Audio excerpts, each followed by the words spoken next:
at Bangalore by my colleagues. Hi. We have completed the second competency mapping program in Sri Lanka very recently.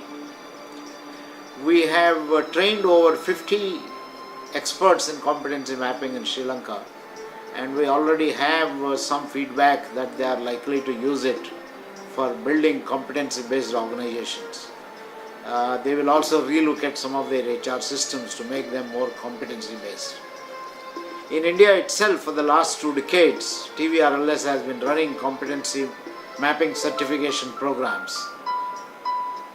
We are going to offer the 27th certification program in the 3rd week of August this year, 2018. And I hope some of you will make use of this. I just want to say a few words about the competency mapping. Competency mapping as a concept was introduced in early 70s by David McClelland of Harvard University, and I had the proud privilege of working with him around 1975 for some time, and we had a joint project at Ahmedabad.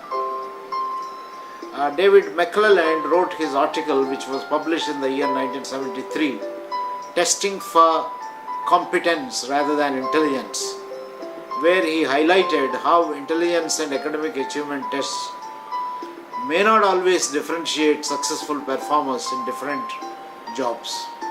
Well, they matter, they are necessary conditions, but they are not necessarily sufficient conditions for success.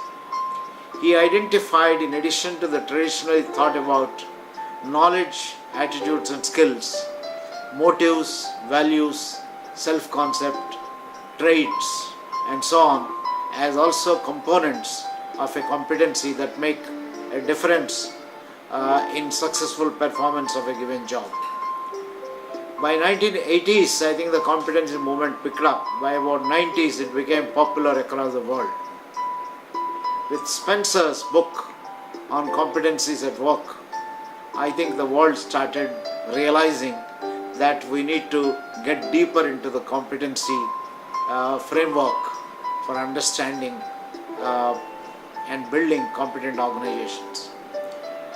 Today, many organizations realize that it is very important to have competency mapped for every role that they have in their organization. Competency mapping is not complete just by coming up with a competency model for a company.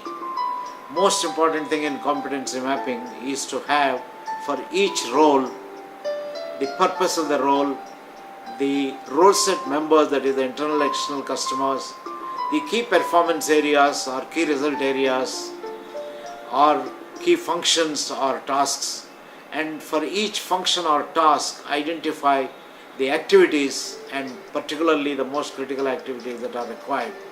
And then begins the competency mapping, where you identify the knowledge, attitude, skills, values, motives, self-concept, etc. are required to perform the activities, particularly the critical activities, competently and successfully. So the competency mapping as an exercise is not complete unless you have for each role in your organization a competency map, a competency framework. Of course, once you have competency maps for each of the roles in your organization, you can come up with a competency dictionary, you can come up with common competencies and build them into a model. You can make these competencies department-wise, function-wise, and you can do a whole lot of things. And once you have role set based competency mapping, you can also do a lot in terms of recruiting people. Your recruitment becomes more scientific, your induction becomes pretty fast and more focused, your performance management becomes easier, your identification of developmental needs and preparing development plans gets more focused, and your return on investment on training goes up. And of course, you can also lay the leadership pipeline or succession pipeline and so on. In other words, you will build a competent organization. How to do it? It's not a rocket science. Competency mapping is not only for HR people, it is meant for anyone, and I would strongly recommend senior managers to go through a program and understand competency mapping and make your organization a competency based organization and build organizational culture. All the best. Write to TVRLS for more details. Thank you very much, and we look forward to seeing you at this program.